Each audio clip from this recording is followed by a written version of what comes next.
Well, we got Jan back out, guys. Hey, Jan. Hey. Hey, guys. Welcome back. Thanks for having me back. We welcomed ground-penetrating radar expert Jan Franke back to help us with another one of our current investigations. Between the area known as the Triangle and the Mesa, where we've detected a possible underground structure. We had a team come out and do a balloon-based deep penetrating radar survey. Okay. We also have some magnetometer data from a few years ago Yep.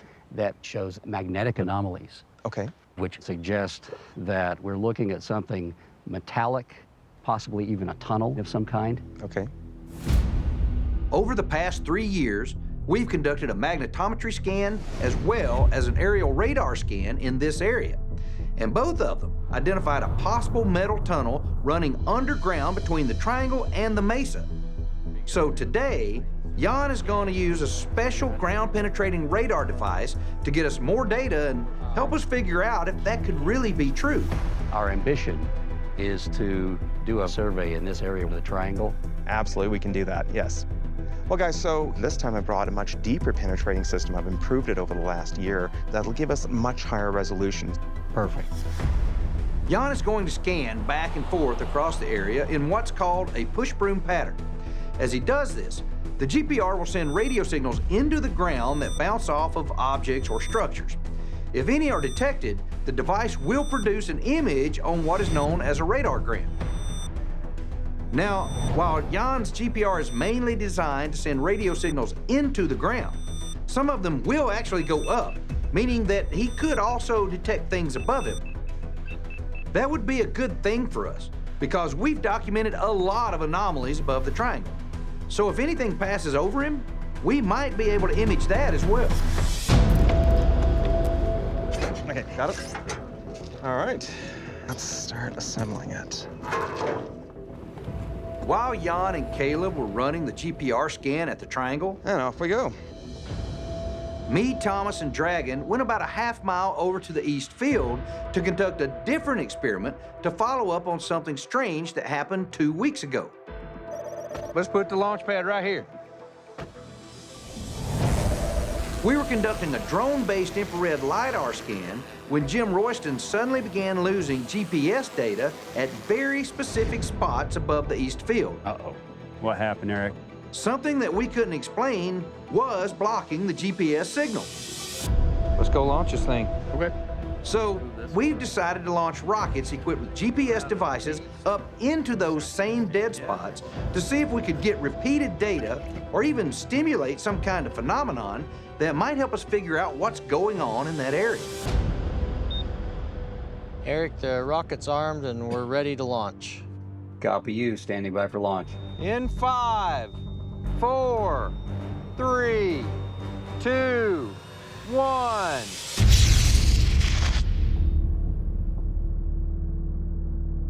Okay, launched, right? Yeah. Okay. And so So something's going on with the signal there. yes. Very interesting. We get this weird bump above the ground. I can't explain that. Yeah. What the hell? Hey, Eric and Travis, if you guys can hear me. As Jan and I were dragging his GPR through the Triangle, Jan said about 5 to 10 seconds after that rocket launch that he was getting something interesting above us.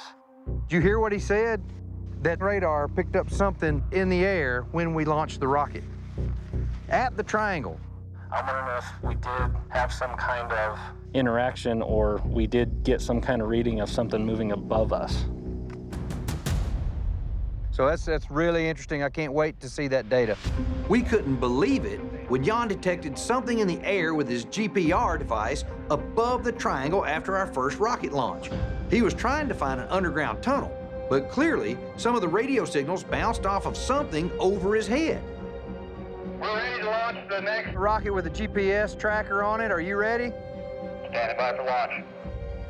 We had no idea what it could have been, so we wanted to launch another rocket as fast as we could to see if it would happen again.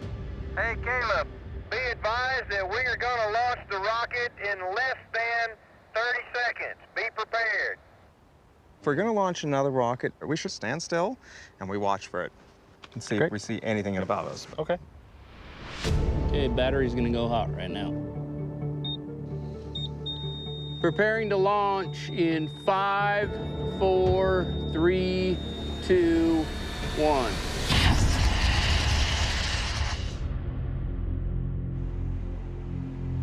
What in the hell is going on? This makes no sense at all. That is not what that rocket did. I want an explanation for this. During the rocket launch, the rocket didn't go straight into the mesa, but what it appeared to do was to corkscrew on its way up.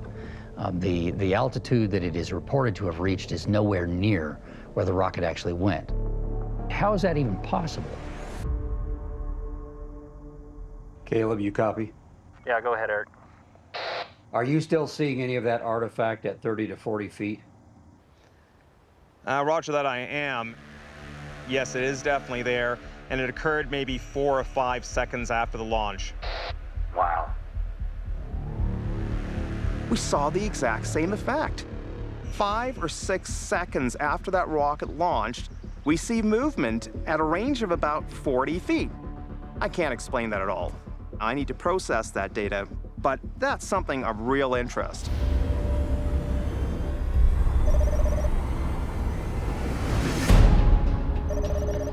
Hey guys, Come on in. Before we jump into Jan's data, I want to look at some rocket launch data with you guys. I want to show you the GPS data for that first flight. I'm excited to see what you got. The next morning, we couldn't wait to see if Jan was able to find evidence of a tunnel underground in the triangle area. But first, we really wanted to review the GPS data from our Eastfield rocket launch when Jan's GPR device simultaneously detected something above ground at the triangle. Okay, so you tell me, what's wrong with this picture? the rocket went straight up to 2,000 feet.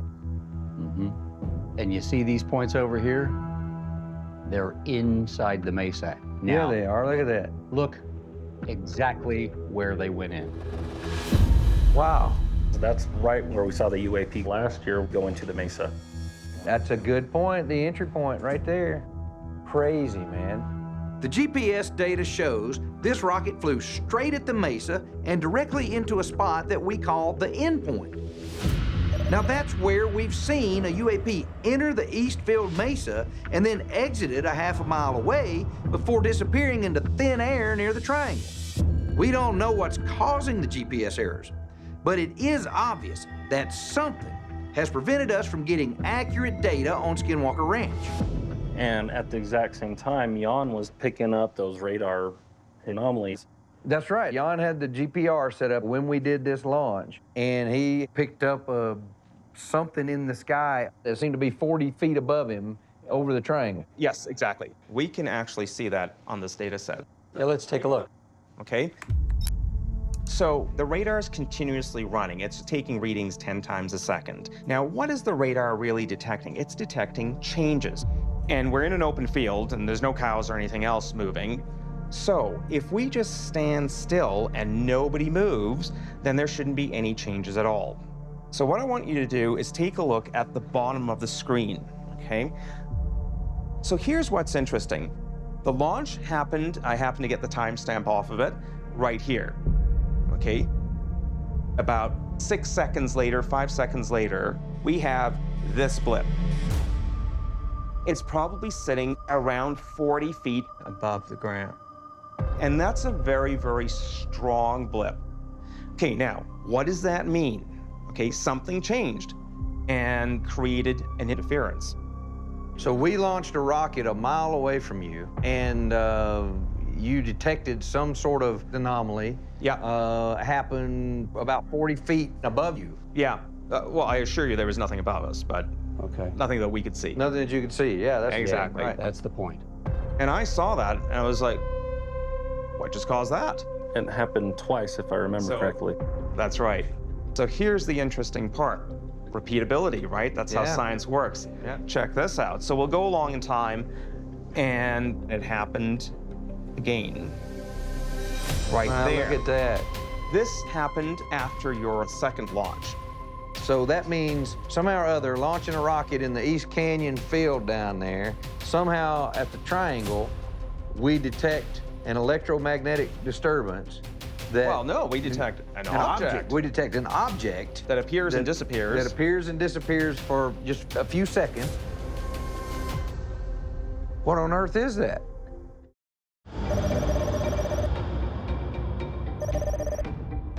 Eric, you copy? Yeah, Jim, go ahead. Hey, we've been out at the Triangle, and I gotta tell you, we just picked up some really strange LiDAR up there that we're trying to figure out. What do you mean by strange? We got this weird anomaly over the Triangle. What do you think he's talking about? I don't know. Last week, we recorded images of a UAP that suddenly appeared right above the spot that we call the Triangle. So this morning, Eric and I asked Jim Royston and Sam DeRizo of Omnitech to scan the area with their drone-based infrared LiDAR device to see if it could reveal what might have caused that phenomenon. We flew the drone one time, got some very interesting, kind of crazy LiDAR data that does kind of confirm some of the things we saw last year. All that recorded? Yeah, we have it recorded, and I'm gonna send you the data right now, and then we'll come in and take a look at it. Copy that. Go ahead and shoot it over. I want to see it. this is my controller. For the LiDAR? Yes. I called Sam over and had him go ahead and pull out his cell phone, is what he's capturing this on. So if you play this, that's right in the center, right above the triangle. You'll see as I turn this around, you'll see this weird symmetry. It's like a donut floating there, but keep it going. Let's look at the different views you give us. Okay, so what the hell is generating these returns? And look how clean the lines are around it. That's what just kind of blew my mind. You know, the interesting thing to me is it looks kind of funnel-shaped. Whoa. You know, the really crazy piece to this is this looks like it could be an extension of whatever that is you saw last year. That bright circle, perfect circle you measured last year on the ground. It's in the same location. Yeah, yeah. That is just tantalizing, guys. It looks like a dead-gum hourglass, or the pictures that you see on papers and graphics of traversable Lorentzian wormholes. I mean, think about it. Wow. For much of the last century, scientists such as Albert Einstein have theorized that wormholes, which are passageways between two distant points in space, could actually exist. And what Jim and Sam have captured on their LiDAR device appears to have the very structure of a theoretical wormhole. Could that be what exists above the triangle? And is that what's causing all these phenomena to happen in this area? I want to catch this thing again. Absolutely. I want us to do whatever it takes to catch that thing again. Yep. This triangle's got us. Yep, we need to load all that in the truck. After what Jim and Sam showed us on their LiDAR scan, Eric and I wanted to get the team out to the triangle immediately. All right, here we go. We wanted to see if the phenomenon would reappear so we could figure out exactly what it was. You got the plate? Yep. All right. Because rockets have repeatedly helped us observe phenomena on the ranch, our plan was to launch several of them, equipped with GPS devices, straight up above the triangle, and then photograph each launch with high-speed cameras. The goal was to see if we could cause anything to appear that was potentially related to the ring-shaped LiDAR anomaly that Jim Royston had just recorded. Rocket's hot! And while we finished getting ready, Eric headed to a brand new observation post we call the Black Box.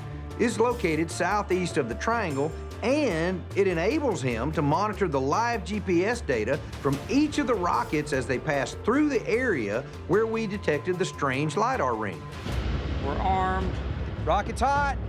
We will be launching in 5, 4, 3, 2, 1.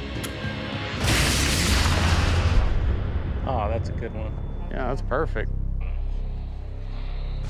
What have we got? Oh, wow. Hey, Eric, you copy? Yeah, go ahead, Travis. Yeah, Eric, I'm looking at this trace. It got to about 2,000 feet high, but this is showing it only about 150 feet or something. I'm seeing that. It looks like it headed right towards the exit point of that UAP from last year. Holy crap. It sure does. That is really weird. Now, we all saw that rocket shoot straight up a couple thousand feet in the air. But the data from the GPS device inside of it showed that at an altitude of 150 feet, it turned northeast toward the face of the nearby mesa, where last year we saw a UAP exit from that very same spot. So could all of this be related to the thing that Jim Royston spotted today on his Lidar scans?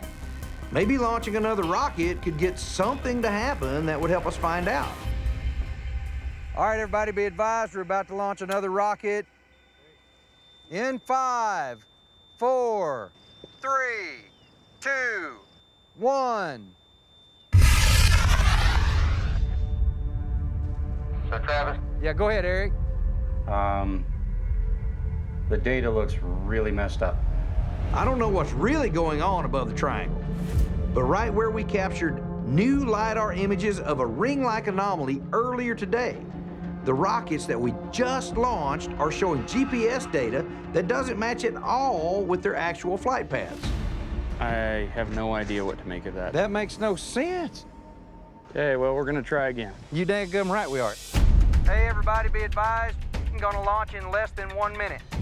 So we wanted to keep launching rockets up through the triangle to see if whatever was causing this might actually be revealed.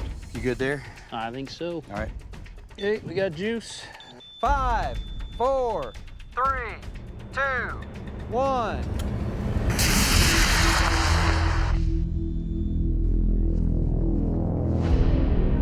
The GPS data from that rocket is wrong too. It says the rocket didn't go high at all. Look, it just went to the west of the triangle again. Dude.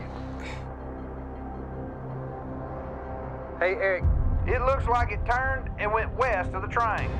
Yeah, I get it. Travis, this doesn't make any sense. I don't know what we're looking at here. At launch, the GPS data looks nothing at all like the actual trajectories of the rockets.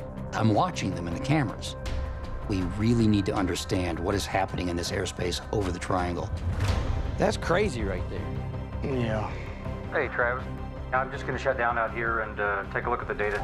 Copy that. Hey, everybody, that's the last launch. We're gonna start breaking down. Thank you, Travis.